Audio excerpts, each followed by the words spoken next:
I'm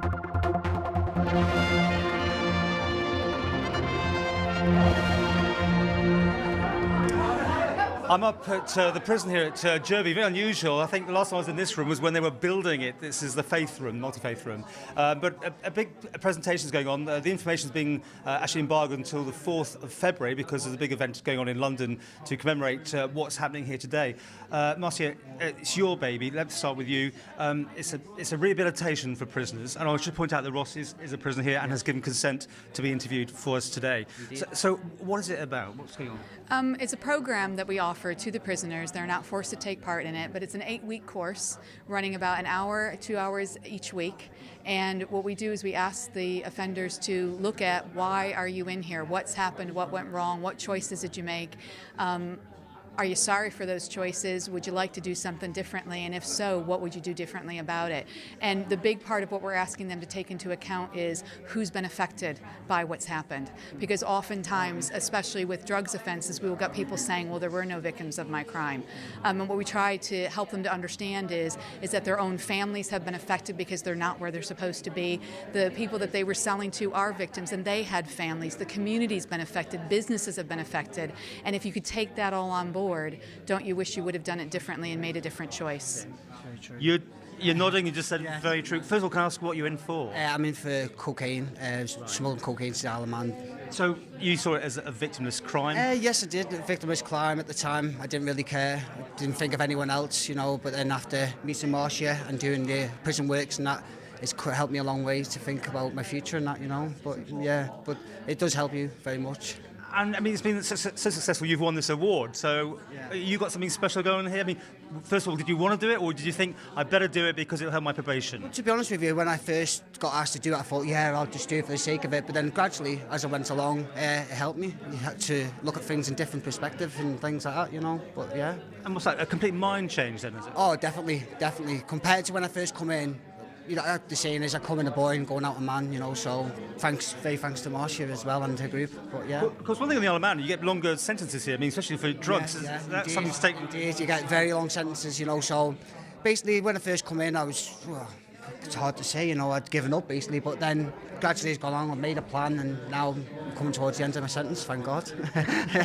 Get it over and done with. Are you back across or are you here? No, I live here in the Isle of Man, Douglas, so I go back to my family, thank God, and, carry on with everyday life. And your point being there was it's a family that are the victims in this? Very much so. It's not just whoever he sold drugs to. His own family's been affected. He hasn't been there being the son and the father and the partner that he was intended to be, and they miss you, and that makes a difference. But again, he was also a friend to people. He had a job, an employer was let down, the community was let down. Because as I say to the guys, I honestly believe that every single one of you has a positive role to play on the island in this life, and we're lacking because you're up here instead of where you're supposed to be, and we want you back, and we want you to be a positive part of the family, and of the community again.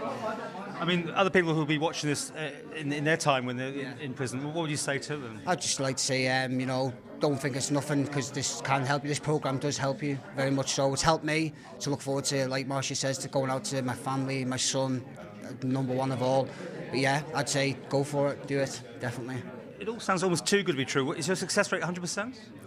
I don't think you can ever say that yet. We've only started the program. We just started coming up to the prison 2 years ago and offering the Restorative Justice program. We certainly have had a few offenders go out who are doing very well. We have one young gal who's very much supporting her family now. She is the main breadwinner, which she wasn't before. She's gone through a lot of things. She's gotten a job. Again, everybody kind of thinks my life's over now and it's all going to be negative. And what we've done is come alongside her, gotten her to see that it can be positive if you make positive choices. But we're also saying to you, don't do it alone.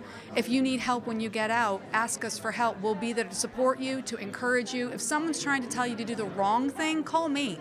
I'll tell you why you want to do the right thing, and I think that life's possible for you.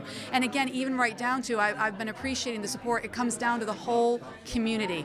People on the island had to be willing to offer her a job because, yes, she's an ex-offender, and you know what? We found people that were. And the reason they were, I'm not going to lie, is because they knew me. Well, I used that relationship, and what I've said to Ross is we'll help you in the same way. People will offer you a chance because I put your name forward. So you know what? Don't let me down, because if you do, you let make me look bad, but you also affect everyone that comes after you. You know? She's good, isn't she? She's very She's selling it to me. far too good. I'm scared of her. But you'll be keeping in touch, I guess. Oh, definitely, but without doubt. She's helped me a lot, a lot. Without her help, basically, on certain occasions like family days and things like that. Yeah, so I'll definitely be staying in touch. And this program will help you get parole, I guess, won't it? I hope so, yes. It'll hopefully go a long way towards my parole, so yeah, brilliant. Okay, well, thank you very much indeed, and congratulations again on winning this award. Thank you very much. Thank you. And thanks to people like Ross, guys like Ross who came on the program, and sometimes they didn't come on for the right reason. It was an excuse to get off the wing. They thought it would help. And you know what? They've come back and said, I'm really glad I did it. I'm really glad I stuck it out. And I appreciate them again. They've allowed us into their lives. Ross has let me meet his family. I know his son. He's absolutely lovely. His ex-partner is a really nice person. I want to see them do well. I want to see them succeed. And that took him being willing to trust us. So I'm asking the Isle of Man community, you need to be part of it too. You got to give Ross a chance. We did. I think he's worth the chance, and I need you to step forward and help him out too.